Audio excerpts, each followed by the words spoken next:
Hey Rachel. Okay, so we're going to start your balance here. I've actually printed out some information about this particular type of cancer. So I've got some genes I want to do some work on and just sort of see if anything shows up with them, and because there's some specific genes that are linked to it. And then we'll also we'll check out the emotional gear as well. So sorry, there's someone mowing across the lawn. Across the road. Nothing I can do about that this afternoon, but hopefully they'll be over soon. And anyway, anyway, just ignore the noise in the background. Ignore the white noise. Yeah, my kid Teddy's upset that I'm not there holding his hand right now. Ah well. Ah well. Okay. So.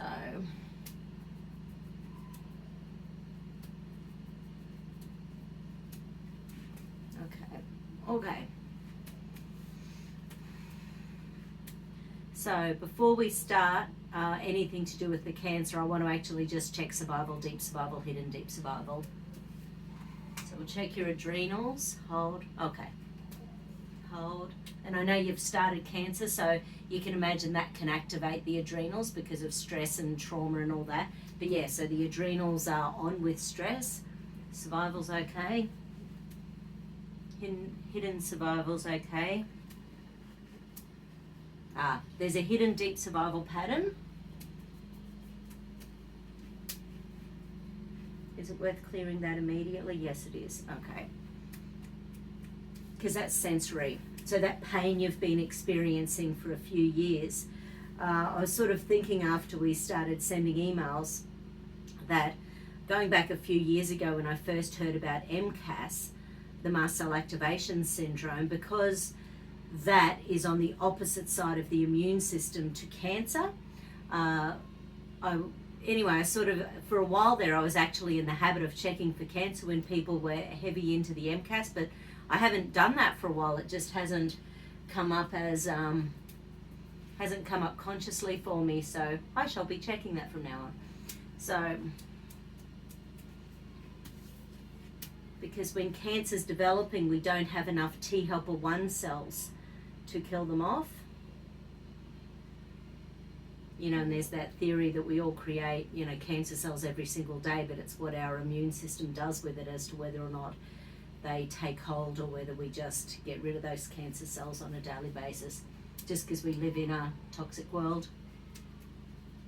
Okay, so the first little area showing up in the hidden deep survival pattern is the anterior cingulate gyrus. So this is that little part of your brain that wants to cope well under stress. And there's two things going on here. So the pleasure reward centers are switched down, so it's hard just to relax and be happy at the moment. There's some frustration in there. No surprise whatsoever when you get this sort of a diagnosis. Did you switch my energy over to her? I sure did. There was an old, more crude technique where you had to be like, I am now blah blah blah blah. Ah, yes. And then you had to check and everything. I'm like, wait, did we do that? Yeah, I did it. I also zoned out briefly there. So I missed it. I blinked. Yes. Okay, so do we need any more information before continuing with the deep hidden? No, so I'm just going to keep going with this deep hidden survival pattern. Okay, so the next little area, and obviously this is a nasty cancer, so this next little area is to do with depression and how we cope under stress, but it's everything on that spectrum from anger to depression, so it's the whole spectrum.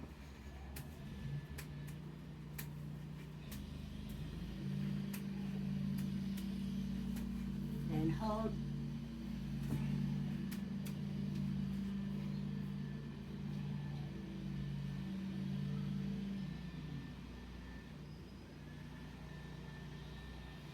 And the thing about the genes that I'm going to check, because this little area can be to do with genes, so I just muscle tested up whether or not I should actually pop some of the genes in here and see whether or not this is linked in with stress in the family from the past.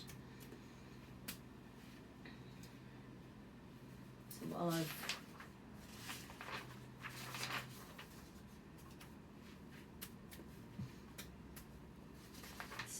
Okay, so firstly I'll just, so in relation to the signet ring adenocarcinoma. So we'll just see what your immune system has to say. Hold, okay, hold. Right, so at the moment, the immune system doesn't have a great program to deal with it.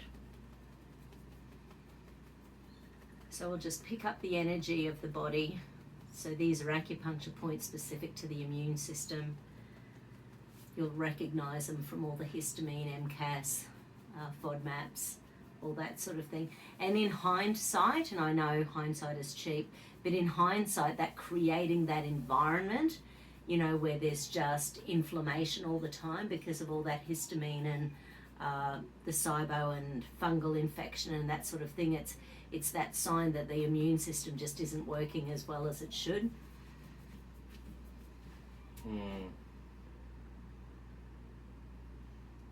It's that sort of thing that makes you go on WebMD and it's like, oh, you got a rash.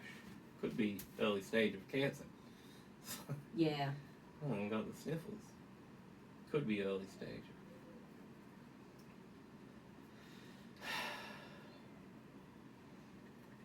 And actually, I might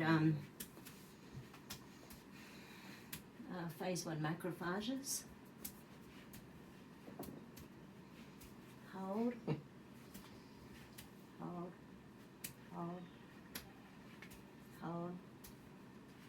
Hold. I was listening to Dr. Sherry Tenpenny last week, and she was talking about phase 1 and phase 2 macrophages, and with everything going on in the planet at the moment and the experiments happening, that some of the experiments stimulate phase 1 macrophages but they destroy phase 2 macrophages. So phase 1 macrophages, they are released and they help to kill things, so viruses, bacteria. Certainly within the T helper cells, T helper 1 cells also help to destroy cancer cells. So I'm not sure if they're in the same category of white blood cells, but it's just something else I'm checking at the moment with anyone with immune system issues because, you know, I can. There's a Storybots episode called How Do I Catch a Cold? Oh, yeah. And it actually goes into, you know, decent explanation or whatever with the helper T cells versus what the killer T cells. Yeah. So helper T cells, like they're the ones that Phase 2 detect the virus and then they become activated and then they need to get the other white blood cells in order and they then activate the killer T cells and the killer T cells just attack infected cells, but the macrophages actually kill the virus. Yes, and phase 2, and then the virus or bacteria or whatever actually create a lot of inflammation in the process of being destroyed. And phase 2 macrophages come in and clean up the mess. So phase 2 are anti-inflammatory and healing. And they also go into the B cells, which apparently it's a kids Storybots. show. It's a kids show, Storybots. The B cells or whatever, it shoots out stuff that clumps the virus together and attracts the macrophages. Yeah, right. So that's what the kids show does. So inflammatory really cytokines or fibrin or something? It's really weird. They shoot them out. It's a little B cell and it goes, and it just shoots a whole bunch of these things out that look like little dumbbells or something. Yeah. Except they have smiley faces and they go meet, meet, meet, meet, meet. Well, Dr. Shiva, who's one of the guys I've been listening to in the last year, he's cool, and he was saying that there's actually 7 ways that our immune system can kill something. Okay. And of course, with the testing, because they're only doing one particular type of testing, they're not allowing for the fact that the body is this incredible thing that can actually kill things. And you know, we are on the planet. We're designed to, you know, look, War of the Worlds was science fiction, Mum. You don't mean anything. Nothing whatsoever. I thought it was a really good point about how humans have gotten to where we are. Okay, so let's ask in relation to healthy, happy CDH1 gene. Hold. Hold. Hold. Hold. If the gene could talk, it would have made that noise. If the gene could talk, it's going, "Nup, I'm inflamed." So It's gone up in flames. yeah, "Nup, I'm inflamed." Ugh. So the CDH1 gene encodes the cell-to-cell adhesion glycoprotein E cadherin. Of course it does. Yeah, were you reading that off of something? Of course I read it.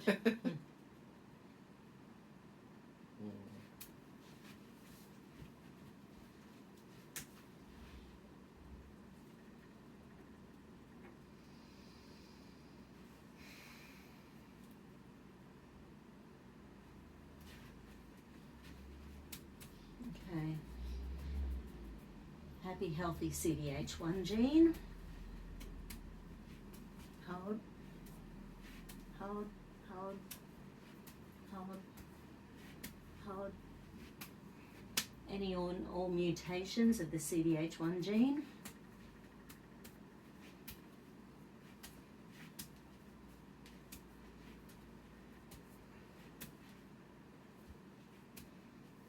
Okay. Should I check any organs at this point? Not yet. Okay. And that's about 40% of these mutations. So the next ones I'm going to check are CTNNA1, happy, healthy CTNNA1 gene. Hold. Hold. Hold. Hold. Hold. Okay. Not an energy mismatch though. Interesting. So if it's healthy, obviously it's not going to unlock. So when it unlocks, the immune system's having a hard time. And, you know, the whole thing about cancer is like a lot of, I think they're now saying about 98% of disease comes from epigenetics, so how our environment interacts on our immune system. So everything we're doing that creates stress in our environment, whether it's, you know, the fluoride and chlorine in our water, whether it's the pesticides, whether it's the too many carbohydrates, too much alcohol, too much sugar, the genetically modified organisms we eat, the medications, you know, that we sort of take. The detergent in our The clothes, detergents, absolutely. The soap that we use. Yeah, the toothpaste, epigenetics is about our environment interacting with our genes. And just because we're born with a dodgy gene doesn't mean it gets activated automatically. And this is why you can have family members who some can be healthy and some aren't. And you sort of go, well, what is the difference? And sometimes it can be stress or trauma or abuse that activates these dodgy genes as well. Which is why I love Dr. Pamela Peake. You know, she's got a TED talk called Hijacked by a Cupcake. And it's about how if we're abused as children, how we're really lucky if we're not obese with cancer as an adult. It's just because that sort of trauma can really mess with our immune system. Okay, so happy, healthy CTNNA1 gene. Hold. Hold. Hold. Hold. Hold. Just double check organs. It's not really related Yeah. to exactly that, but Yeah. apparently humans can only withstand like a certain number of bee stings. Really? But is that if you're allergic to bee stings? No, this is the thing, like you become allergic, apparently. This is one of the, it's a true fact. I read it on the internet. Must be true. Yeah. But yeah, it's like your body can handle a bee sting. It's like, yeah, whatever. But you can develop an allergy to bee stings over time. Right. So I thought that was interesting. It's like your body can only deal with. But the only kind of people who would find that out would probably be beekeepers or something. So maybe it's just after 1,000 times or something. But then there's people who just get bitten all the time and they never have an issue. Yeah, but maybe not 1,000 times. Well, there are people who have done that. Yeah. This is the PALB2 gene. The BRCA2 gene was okay, didn't unlock. So this is a PALB2 gene. What's this gene all about? No idea. But it's one of the ones that when it mutates, it's just involved in developing cancers. Is this a psychic gene? Negatory. Village dating Cyclops? Why, what's it called? PALB2. No, it's just gene. Oh, right. Excellent. Yeah. Okay. Yeah, stay with me, Blaze. PALB2 was it? PALB2, yeah. You're thinking what I'm PALB2. thinking, B1. They might not have B1, B2 in America. Oh. I don't know, is that Australian? I actually have no idea. And the TP53 gene, happy, healthy TP53 gene. Yeah, I think bananas and pajamas might be Australian. Huh. Because play school, ABC. Energy mismatch to the TP53 gene. Yeah, Play School's Australian. Yeah, so I think, Sesame Street was American. yeah, but Bananas was another show that was on the ABC. The Australian broadcasting. Australian broadcaster? Is that what it is? Australian Broadcaster. Broadcasting Corporation, probably? Probably, yeah, that sounds about right. Well, broadcast is one word, though. I have no idea. Yeah, as opposed to the American Broadcasting Exactly. Corporation. I was going to say that. Yeah, of the same So name. energy mismatch to TP53. Okay. Africa, With any of these Austria. little guys, do I need to do anything further with the immune system at this point? Can I continue with the survival pattern? Yes, I can.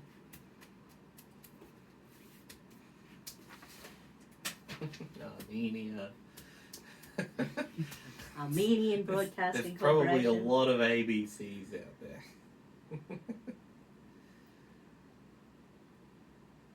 Wonder if they got to like 7 worldwide and they're like, no. That's it. Someone has to change.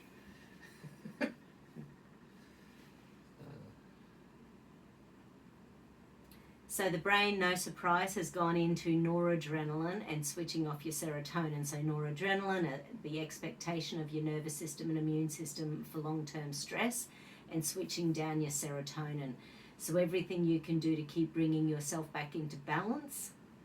Meditation. Oh, I know that it's going to be a grueling medication, while you're going through the chemo and everything. But keeping the meditation up, keeping your breathing going, doing yoga if you can, or exercise, or getting fresh air when it's not minus 16 degrees outside. And sorry, I didn't even check your weather today. Sorry, I should have done that.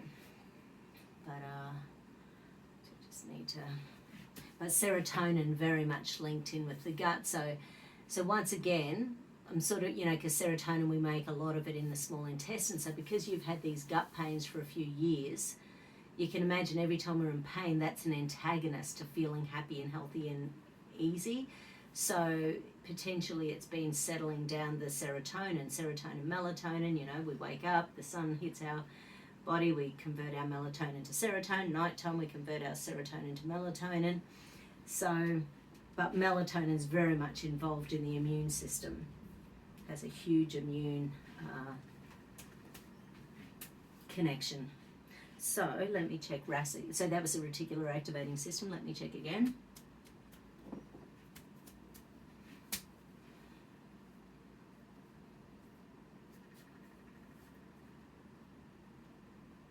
So let me ask in relation to an optimal immune system.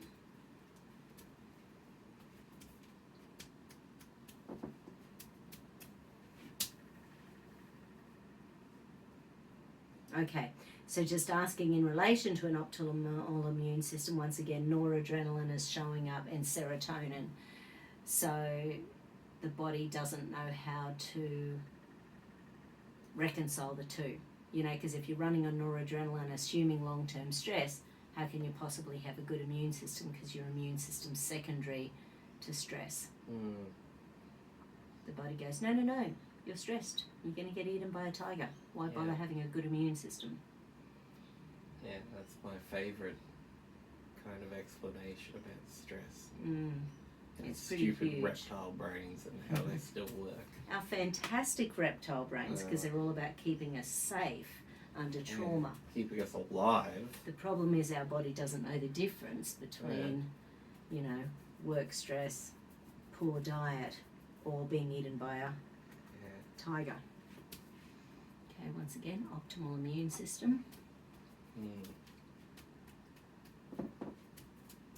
I mean, sure, when you go into shock and you pass out because you cut your finger, that's no good.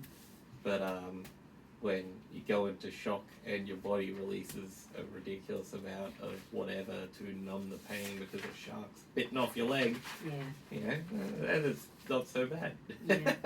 So I'm going to keep on adding in the cancer the whole way through. So once again, in relation to supporting any and all healing around the signet ring adenocarcinoma. Hold.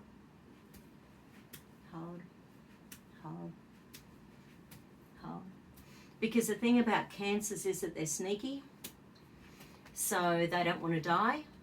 So they will be trying every trick in the book. So when you're doing your visualization and it's a good idea to visualize your cancer and visualize it shrinking and breaking apart, and your immune cells, your T helper cells, your B cells coming along and just eating it all. They've done lots and lots of work on visualization and have found that visualizing is incredibly powerful for boosting the immune system. There's some incredible mind-body studies that have been done that, you know, don't get the recognition.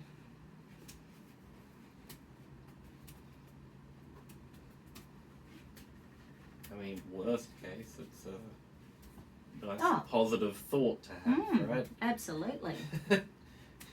Yeah, but it's not rude. Yeah. Thanks, eh?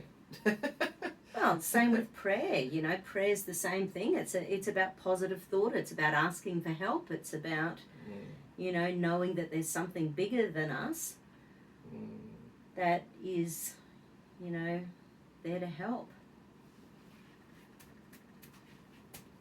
Okay. Oh, right. Because of the candida, I will also stack in candida. So any and all candida.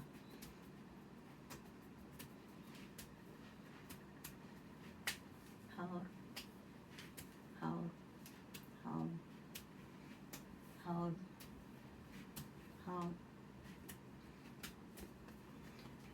The strain of probiotic that you want for candida to support is the SB. So it's the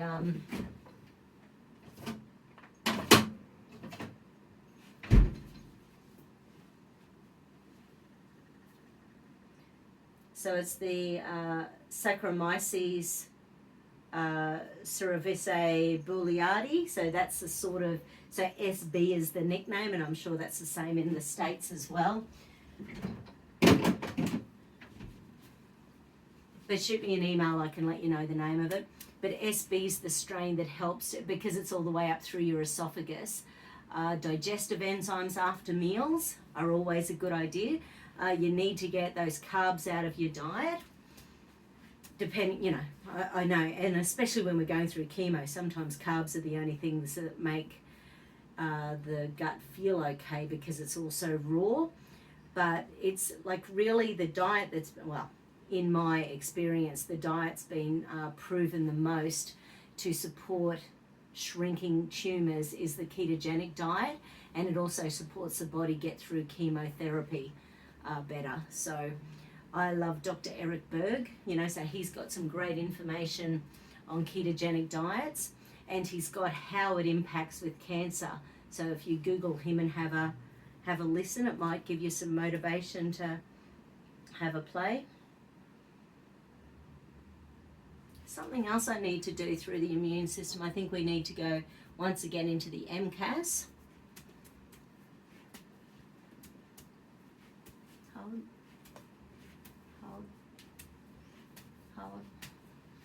Hold, no, histamines. Hold. Yeah, because you can imagine as the chemo starts shrinking the tumour, there's going to be damage to the surrounding tissue. Histamine's going to be drawn to the area to help it to heal.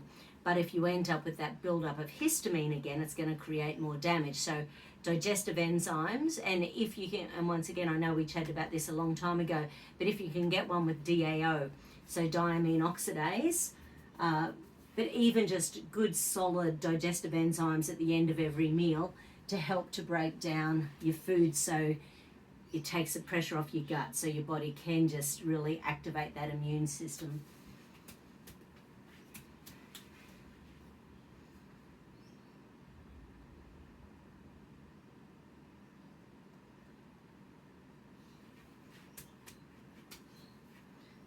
So that's all the body wanted. So I'm going to go back to the emotional balance first, or that deep hidden survival pattern.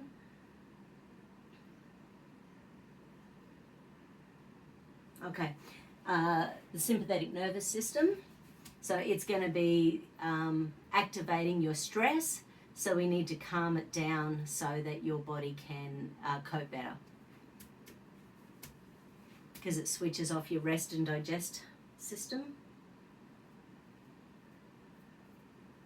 Stomach energy. Okay, so in relation to optimal stomach energy. Hold up. No. And I'll muscle test how many scoops of that zeolite to take. It's always funny, I'm pretty strong young man. Ooh. But nothing. Yeah. Yeah. Optimal diamine oxidase. And hold. Optimal diamine oxidase and hydrochloric acid. And hold. Hold. No.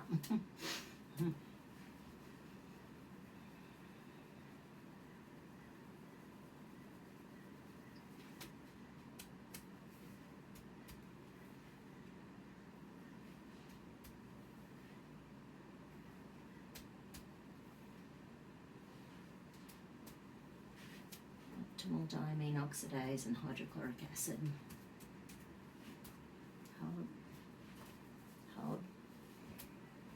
Let's go pancreas. Hold in for me.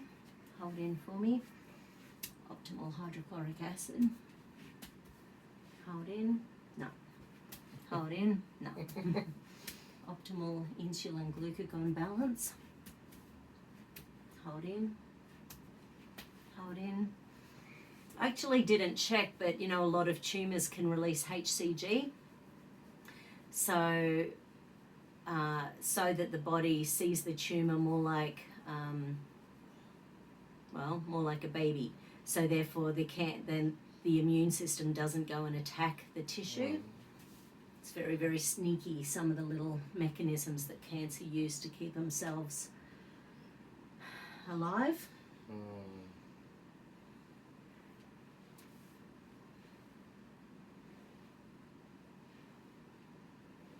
There are lots of terrible animals out there who have terrible, sneaky ways of living.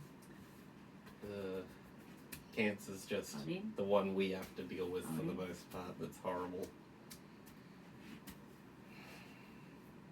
Well, it's the one that has the biggest fear associated with it. Like, about that, I think there's a type of fish that goes up to another fish or a turtle or something, it'll eat its tongue. Yeah, It'll right. like latch onto its tongue. Yeah. It'll eat the tongue, and then it becomes the tongue. Hmm. And then whatever the fish eats, it gets eaten. No. Yeah. So, as an example of horrible creatures, bloody hell. Well, Jim was in the Amazon and he saw pictures of those spiders that get fungus on the outside of the spiders. So you see these spiders that look like they're yellow-green, but they're actually covered in fungus, and they end up dying when the fungus covers so much of their body that they can't breathe. So it's on the outside. Because you can imagine it's such a moist environment. On the other hand, peacocks are cool. Peacocks are good. Yeah. Got cool feathers. Okay, let me check this survival pattern. Is there anything else I need to do in relation to the sympathetic nervous system in this, or anything in relation to the RAS? So let's just have a look at the adrenals again. That's better. Survival. Deep survival. Hidden deep survival. Okay. I might stop the video now and just start instantly again, just so you don't have the whole thing to watch. So, see you in 2 secs.